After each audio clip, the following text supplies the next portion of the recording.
Welcome to QWERTY Writing Life Podcast, where we have candid chats about our creative lives. This is May. And I'm Joy. For more information about our podcast, monthly newsletter, or author resource series, visit us at QWERTYWritingLife.com. That's QWERTY, spelled QWERTY. It's the first 6 letters on your keyboard. So, are you ready? Grab your tea. Or your coffee, and let's chat. Hello, everyone. It's another week. Hello and welcome. Today we're going to talk about finding your creative business focus. But before we do that, we're going to talk about our creative weeks. So Joy, what did you do? So this week I am continuing revisions on One Good Thing, the final in my series, and that's a lot of fun because I'm developing that second voice. And also the other creative thing actually ties in with our topic for today. And I got to spend a little bit of time today. I intentionally took some time today to plan for some ideas that have been in my head for a while. And I put those down onto paper and kind of did some, bullet points and lists and really got to dive in a little bit deeper to stuff that's been in my head for a few months now. So that was pretty exciting. That is exciting. Yay! So what about you? Tell me about your creative week. Well, this week I've done a few things. One of the things that I did was I hosted an event at the place that I work. But the creative part of it is that I actually got to plan menus, and I got to make centerpieces for the tables and things like that. And so I think they turned out really nicely. They did some really kind of rustic grass woven placemats. They're in this wire frame, and then on the top of it, I had like these succulent bundles wrapped up in like a canvas material, and then I had some small giveaway things put into a tiny silver bucket. And then the salt and pepper shakers went onto that area too. And they were nice round tables that sat about 6 people each. So it just kind of gave it a little bit of a homey feel, like, welcome, come in, and enjoy everything. And that was fun. The centerpieces are one of those things where it can really like hit or miss. And thankfully, the Lord was with me because it hit this time. And I did it like one day before the event. So that was probably not a smart idea. But Hobby Lobby pulled through. They totally pulled through. So they sound adorable. You're going to have to send me pictures. I want to see that. Yeah. So, yes, lots of good things are happening. The big thing is that I'm going on a writing retreat in September, and it is hosted by Maggie Stiefvater and 2 other wonderful people that I can't wait to get to know. And so I will be in Maryland with Maggie Stiefvater. Yes, friends, if you have listened to this podcast, you know how much I adore her and her writing style and all of the things about her. And she has kind of been a part of some of my big, even adulthood revelations. And, so I'm going to get to meet her in person, and I'm freaking out a little bit. I'm glad that it's far away in September so I can have time to like grow accustomed to the idea of being in the same room with her. So I'm going to not be weird. I promise. I won't be. Well, I don't know if I can promise that. You'll be great. It's going to be amazing. I'm excited for you. I'm so geeked. I'm scared to even like talk about it like it's going to go away. I've been hoping for something like this for a really long time. And when she had to move her seminar from an in-person one in Washington State, and it came online because of the pandemic, that was like the closest I could get. And it thrilled my soul. It really did. But now there is this, and I am so thrilled. So thrilled. Can't handle it. So and May is, swinging her hair all around for those of you who aren't watching the video. That's how excited she is. Yes, I know. I don't know. The words aren't there yet. It's so exciting that you can get this excited still at my age.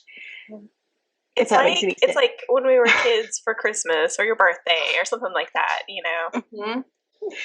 Okay, I'm done. I'm sorry. So Today's tonight we're going to creative talk week about, / gushing session. yes, gush, gush, gush, gush, gush. Yes. It's all good. It's still pretty surreal because it just happened last night. And so I'm still trying to wrap my brain around all of it. But while I try to control myself, we should probably keep going on this episode. So tonight we're going to talk about finding your creative business focus. And this is something that Joy has already gone through. And excitingly, she is going to walk me through a portion of this too, like a little mini workshop. And so we didn't name it a workshop, but it's going to be fun to kind of brainstorm the same questions that she has used in order to create her business focus for this year. So let's give you a little bit of background before we get into the workshop. So, as creative business owners, we reach seasons where focus becomes a key priority. And this happens for a number of reasons. Often, our creative business is what we call a side hustle, meaning that we have a day job that pays the bills and other responsibilities to take care of before we can get to our side hustle. Sometimes our goals change or we decide to go in a different direction. Also, certain seasons might require more learning than producing and vice versa. Whatever the reason, we will experience a need for tweaking our creative business focus at some point in our careers. And actually, like, probably more than just one time, where we probably need to be thinking about this focus annually, biannually, maybe even more than that. So this will come in handy quite often for you. Yeah, and that's so true. And along with that, it depends on every person, but sometimes you might be thinking about your focus on a weekly basis even, depending on what you're doing and how your business looks and how your life looks. So Yeah. definitely something that we're going to do more often than not. So in this episode, we're going to chat about 3 questions specifically to lead us to our focus. And then we're going to dive deeper into what to do with that focus once we have it. So one of the things you should consider is who is the artist you want to be? And also, what can you do in this season in order to get closer to that vision of the artist that you want to be? If you have not listened to our last episode, it was all about fundamental standards. And that's so important to think about you need to filter all of these questions through who you are fundamentally as a creative and even as a person. So it's more, you can definitely do it just for your creative life, but it's good for your personal life too. So pop back over, listen to that, and then come back over to this one and be like, okay, now I'm good. We can move on. Another person who has really great insight into this is Dan Blank, and he has a podcast called the Creative Shift Podcast. And in the episode, Start the Year with Creative Clarity, he talks about how he uses a strategy called creative clarity cards. There's a lot of alliteration in all of that. I think I handled that really well. You did a great job. And I feel like she and I are kindred spirits when it comes to that. But the thing with the creative clarity cards is this is how he prioritizes the things that he needs to focus on. And so you can use this information here, but you can also slide over to Dan Blank's website, his newsletter, all of that stuff, and look into the creative clarity cards if that speaks to your soul. Okay. Yeah, because there's more than one way to kind of approach something like this. And, it's always good to look at different things, see what different people are doing, because what might resonate with me might not resonate with you. But what resonates with another author or another creative might be the thing for you. So, yeah, it's always good to have options. Absolutely. So that's the first thing that you need to think about. And then the second thing you need to think about are what are all of your creative business tasks? And just to kind of get your brain moving in this direction, I'm going to give you a few business tasks from our medium, which is writing. Now, this is not going to look just like if you're a painter, this might vary some, but some of the things are going to be the same. So the first thing that could be considered a business task would be like social media. Okay. Another example would be content, like your big content and your small content. So the things you're going to sell and the things you're going to give away. Things, if you want to look at it into two different areas that way. Taxes and other businessy stuff like that, receipts, etc. Like, where are you going to keep your receipts? Are you going to take pictures of them and store them in an album on your phone? Or are you going to get some software that's going to help you with your taxes? Or are you just going to put them in a shoebox? You have to make these decisions. So I can tell you all the things not to do.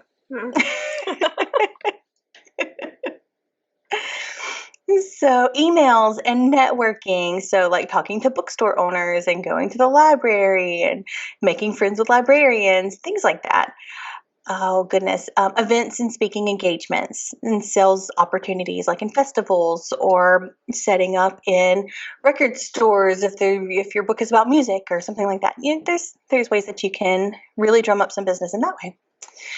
Webinars, workshops, conferences, retreats, the way that you intake the learning there and output into your creative lives. Market research, and also just plain marketing. Like, how are you going to sell this stuff? How are you going to get this information into the hands of other people? Managing of your creative team. And so as indie authors, we work with cover designers or formatters or editors, marketers, publicity people, coaches. There's a host of people who help our products come into fruition, and those are wonderful, wonderful people to have on your team. And then the dreaded website maintenance. So those are a few examples of your creative business tasks. Yeah, and so that's a great start for a list to just kind of get you thinking about the things that would go on yours. Obviously, it could go so much longer. There's a lot more things, all the little minutia of everything. But that's a good start. Just kind of getting it in one place, thinking it through. And so that leads us to our third question, and this is where we're going to hang out. So with this one, identify which aspect of your business needs more focus. Okay, and with this, we want to think about the data. Okay, so when we're looking at the data, we're thinking very business-minded, right? Emotion-free, unbiased, like, okay, what do I need to do? What really needs my attention right now? But there's another side to this as well, and that is going back to your reason why. That goes back to the fundamental standards that May mentioned, but it also goes back to, why are you doing this crazy thing anyway? Why did you start this? So there's kind of it's almost like two sides of the same coin, I feel like, when you're looking at what your focus needs to be. So let me give you an example. So in my business, I wear the hats of publisher, editor, author, and speaker teacher.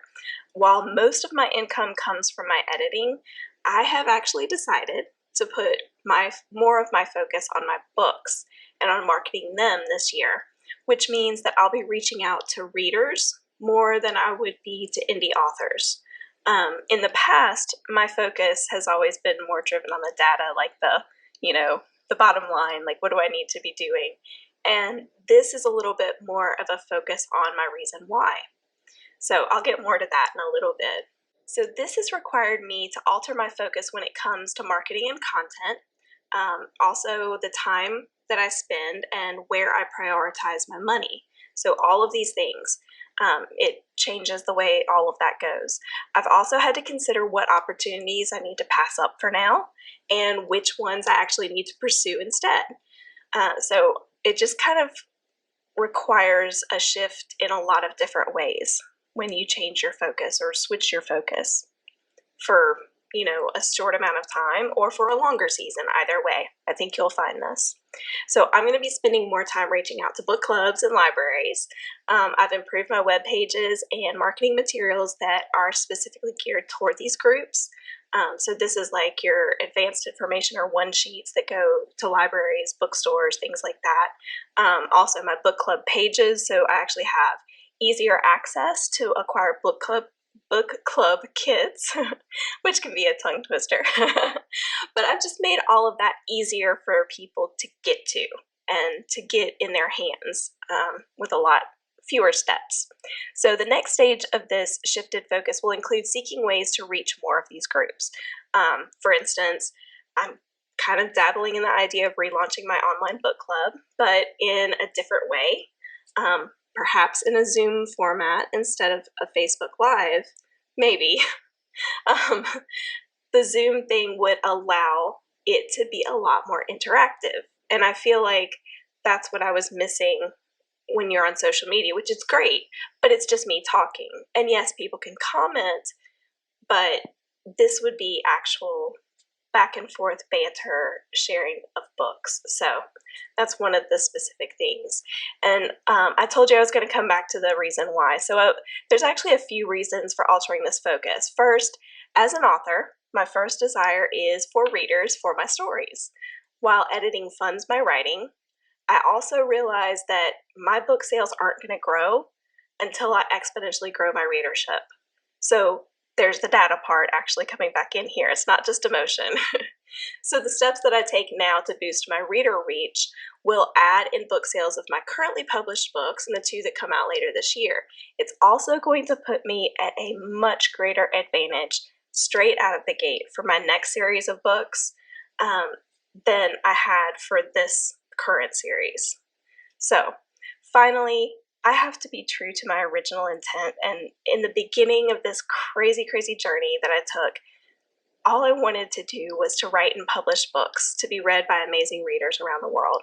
And so I have to be true to that original vision and that goal and desire and dream of mine.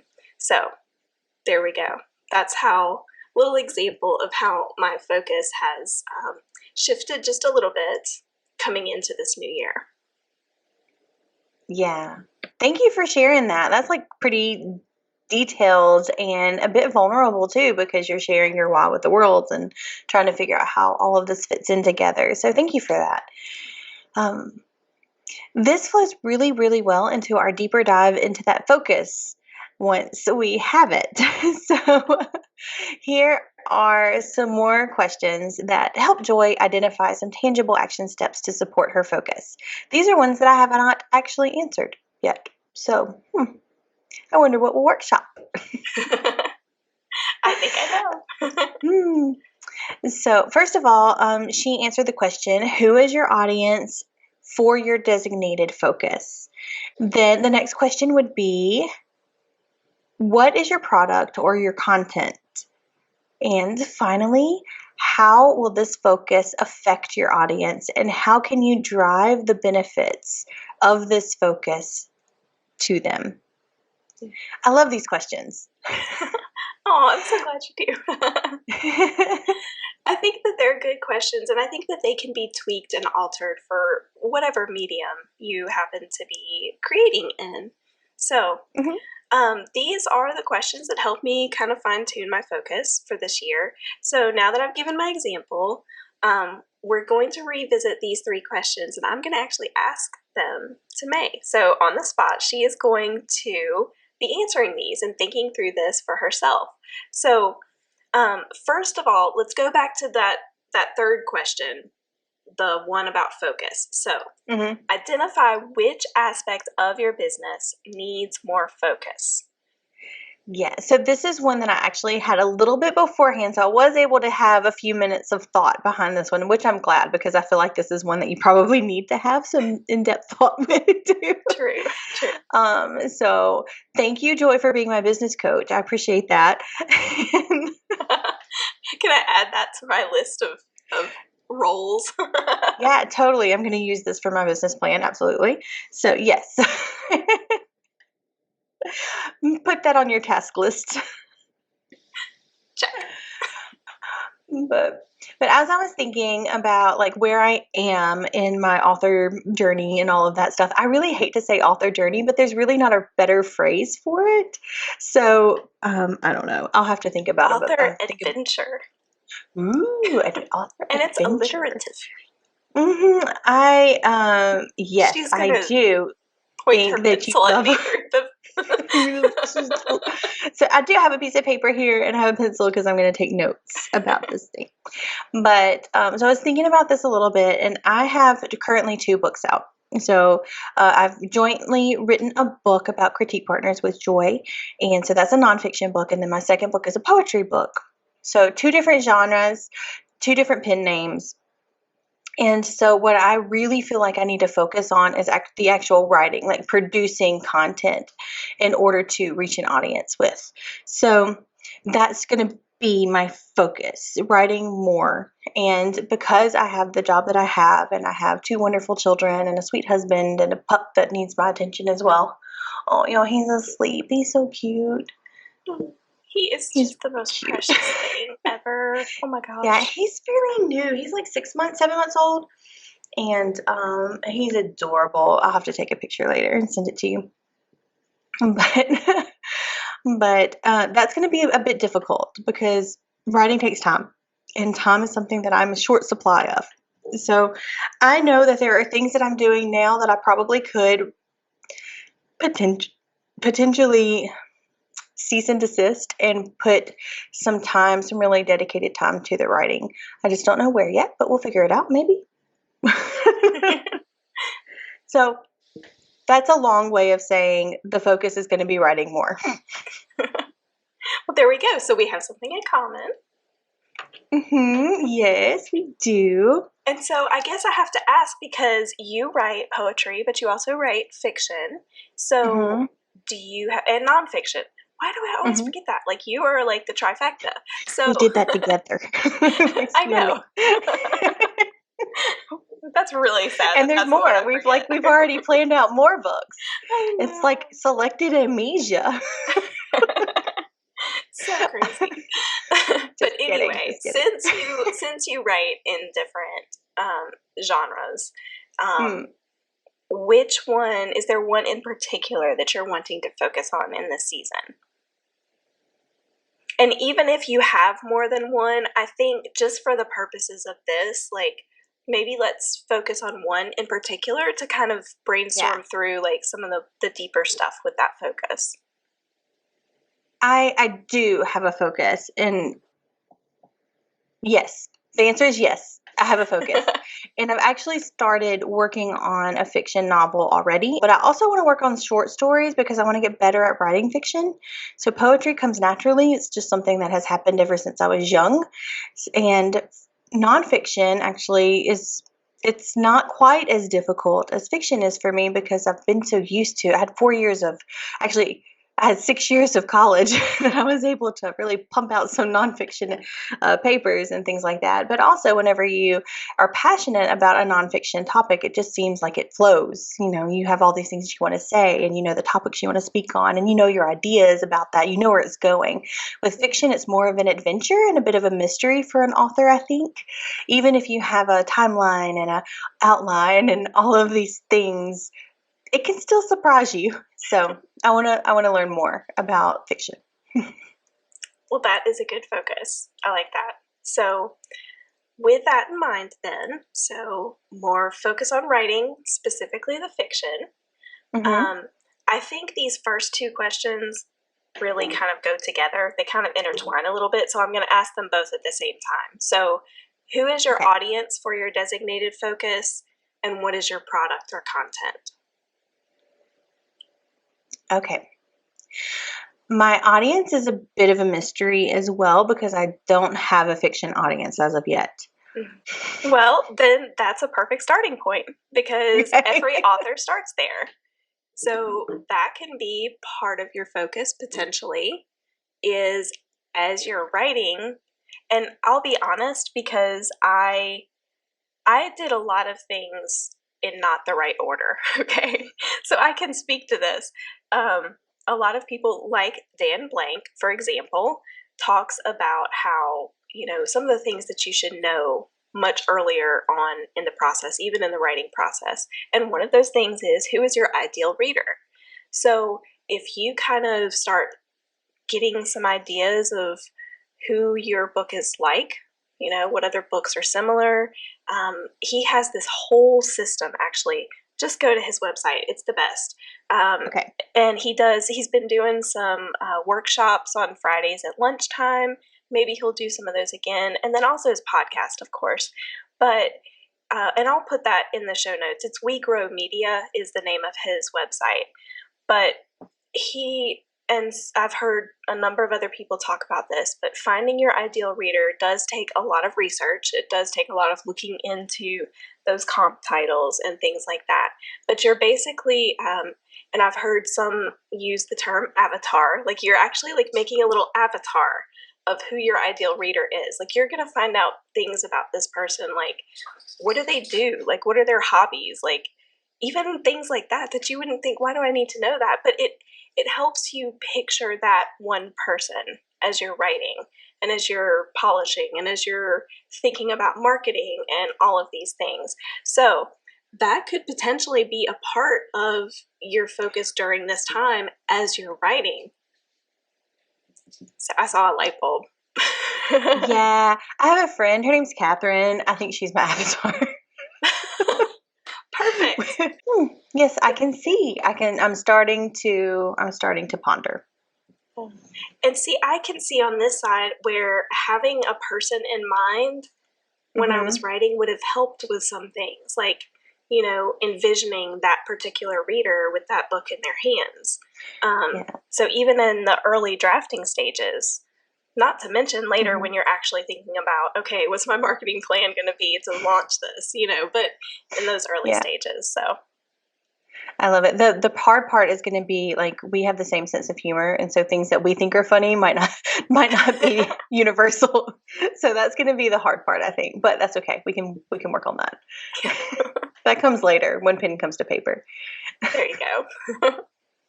And beta readers help with that too down the road. So absolutely. All right. So I have an audience-ish, maybe. Yeah. Okay. Or you at least have an idea of where you're going to go to figure that out and some things that you're going to do. You mentioned the short stories. Yes. So I want the short stories to practice craft, but I also would love for them to somehow be reusable or edited to be reusable at some point. So, and that could potentially be something, you know, to kind of put out there and start finding some readers to start nibbling. And that can help you fine tune that ideal reader as well. So. Yes. So the town where my male main character comes from is called Weathermark, Tennessee. So I really kind of want to do some short stories from the community in Weathermark. I just love the name, and I can see it in my I can see it in my head. And so the male main character has a sister, and she intrigues me. And also there's this guy who raised them who has no relation to them at all. He just, you know, they were left at the hospital because they're twins, and the mom just kind of split, and this was the guy that the mom was engaged to, and just a really good guy. And then when the mom split, he took the babies home and was like, and raised them. So I want to know what happens to him. Like, what happens to him? I just want to know what happens to him and to the sister, because she has a very interesting story as well that involves her brother. So it's part of the backstory for him, and I want to flesh that out a little bit more too. So I don't know if that's going to be a novel or a novella or a short story, but I think a short story is a good place to bring Lark into life and see if there's more, if her voice is strong enough and the situation is strong enough to merit something more than a short story. Yeah, that's cool. Well, you got a good start with those two. So product or content and your audience. So finally, how is this focus going to affect your audience? And then how can you drive the benefits of this focus to them? How's it going to affect them? Can you kind of talk to me a little bit about that? Yeah, I can give you an example of kind of how I honed in on a certain part of my focus. Maybe that'll help a little. Okay. So I think a big thing for me was thinking about the ever-changing algorithms on social media and a little bit of the fear of censorship just on the World Wide Web in general, honestly. But ownership of my platform became so much more important to me this year. So what does that look like given my focus, focusing more on the writing and interacting with readers and stuff like that? I want to consciously be funneling people to the websites that I own above other sites. Not that I'm going to leave social media or, all these other different things, but I want to really draw people into the thing that I can control. So at the same time, I am also focusing on building committed readers by guiding them to, for example, subscribe to my newsletter, because that's something that I have that direct connection to them. They've literally given me their email address and said, yes, you may email me in my inbox. So I have that direct connection, and I want to bring more people into that because for the most part, people who subscribe are people who really are genuinely interested in what you have to offer. So there's that. One of just to get a little bit more specific to just kind of help think this through, is I always used, or not always, but I started to use link trees. And I know that there are a lot of other sites where you can do this, but basically what it is I call it the one link to rule them all. It's this one link that you can put up in the bio of your social media platforms, and people click that one link and then it sends them to a list so they can go and if they want to subscribe to your newsletter, they can do that with one click. They can, if they want to go directly to your website or Goodreads or whatever the case may be, there's a list of things that are right there for them to click on. And so I'd been using these and it was fabulous. It was free, the version that I use. They have paid versions as well. But I got to thinking, okay, my focus more on directing to readers, and I want to bring them in to my website, which I own and control. Wait a second, I can make my own. So you genius, you. I know. I'm like, how did it take me this long to figure this out? But anyway, I'm sure a million other people have already done this. But for me, it was like, ooh, look what I just figured out. So now, instead, like the link, the one link that I give goes directly to my website. But it's just like that. So, they have the top things and they can go to wherever they want to go. But it's on my website, so it also has my website header, so they can go to all the different pages that are there as well. So that's just maybe one example of how to take your focus and really think about your audience, think about what you want to give them or have them buy in some cases, and then how are you going to get that to them? How are you going to drive it to them? And how is it going to affect them? And that might be a little different too. Yeah. So tell me if I'm going in the right direction with this. So my focus is to write more. And so how will that focus affect my audience? Well, hopefully when I have products to give them, it will provide a nice story to get lost in, a good narrative to have fun with, maybe a little bit to think about, and maybe even endear the characters to them. Is that what you mean by affect your audience? I'm wondering if I'm thinking about that question in the proper way. I think so, definitely. That can fit. For your situation, I'm thinking, specifically what you were talking about with your short stories, your whole goal with that is to improve your writing. So even though that's not as direct to the reader in our minds, you're doing that for your readers. You are improving yourself as a writer. So I think maybe that's kind of a cool way to realize that all of these questions and all of these things are going to look drastically different depending on what the focus is, where you are in, that particular focus. And, there's so many factors that can make this look a lot different. Yours and mine are going to look completely different, and that's good. That's what it's supposed to be like. Okay. So I just didn't know if I was on the right path there. Okay, so because I don't have an audience, so how can I drive the benefits of this focus to them? So I have to attract people to the writing, I think. And I definitely think that I could probably do something on my website or with my newsletter or something like that. But I also think that, okay, so follow with me for a second. This might be a little bit, I have a point. Okay, so let me just Okay, I will trust you on that. I have a point. So I have been sucked in before by the advertisements on social media. I think that mostly probably Facebook rather than Instagram. And I'm not on TikTok yet. I, I hope to not have to get on TikTok, but also I don't see, I feel like it's inevitable at some point in time. But the point.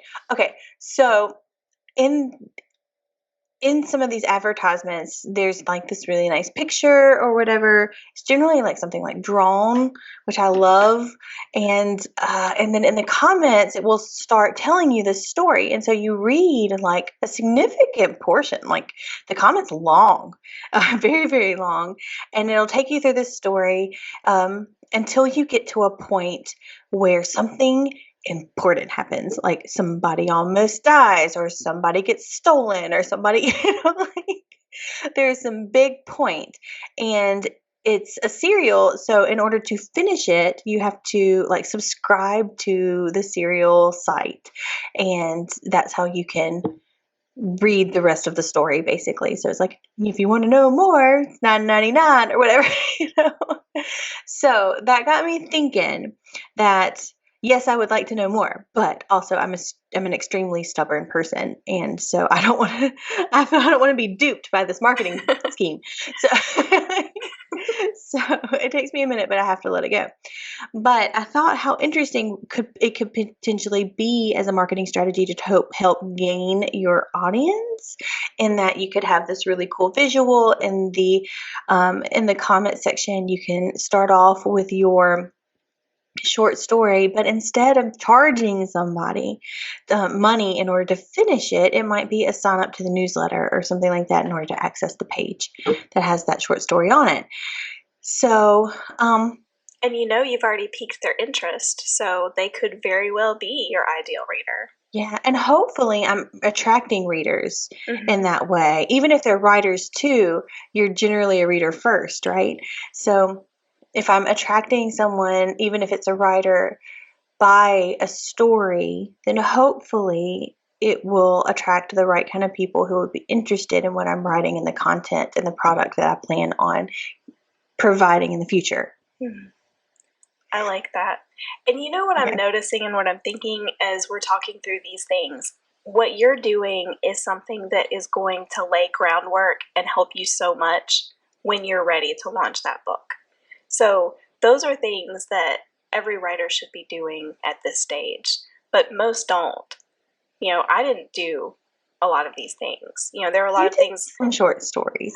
I did some stuff, but like there were a lot of things that, like there are things that I will be doing much earlier in the game with my next series than I did with this one. Things like that.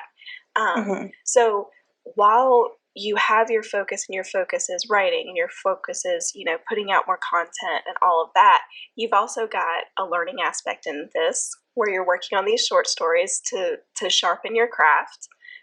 You're also dealing with marketing and stuff far ahead of the game by, learning who your ideal readers are, by thinking about how you're going to get this stuff to them and how you're going to find them and how you're going to draw them into you. And so even though, yes, you have made a very clear focus for the next few months, that focus is actually broader than you might think. But it's not in an overwhelming way. Or at least I hope I haven't made it overwhelming by like saying all these things and thinking into the future. No, you haven't. But it does kind of make me sound smarter than I am because I did not intend those things. But that is That's the beauty of a well-crafted question, though, is it not?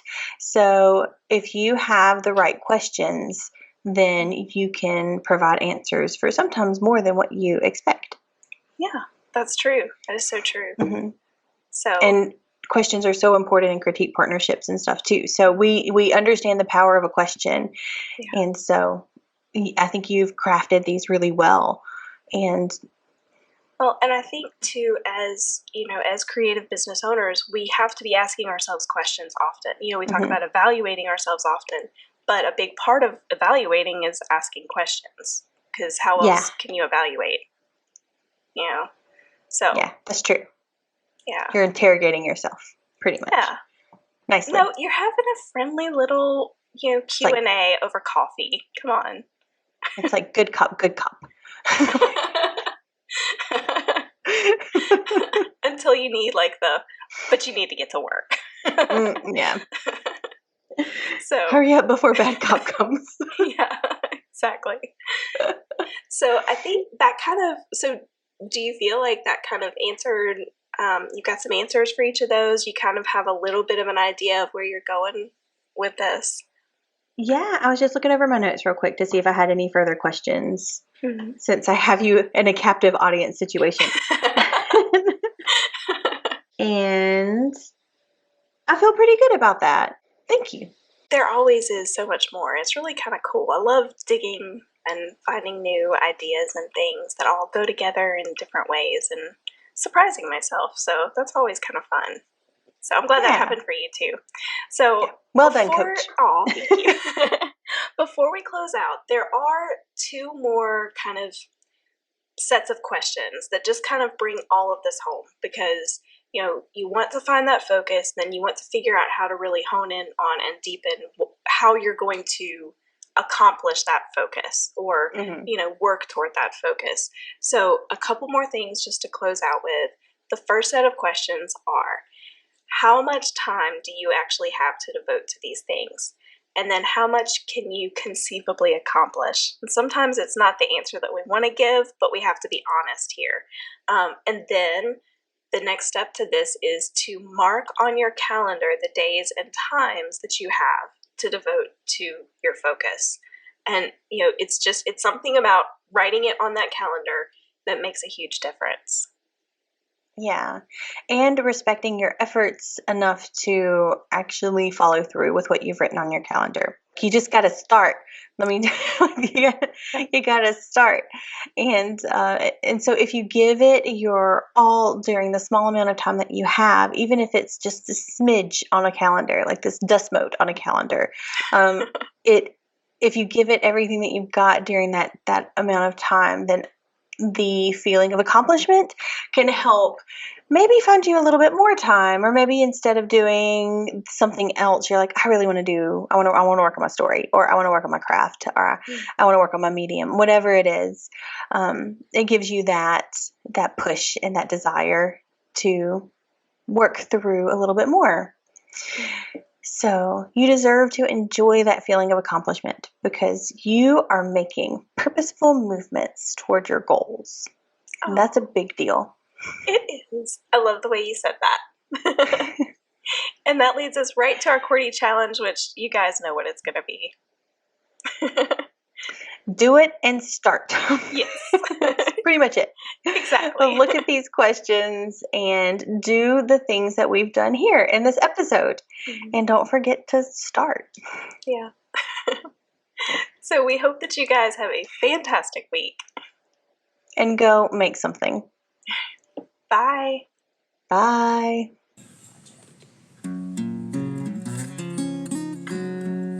Thanks for tuning in. We hope this episode encouraged you. Like all creatives, we thrive on consumer recommendations.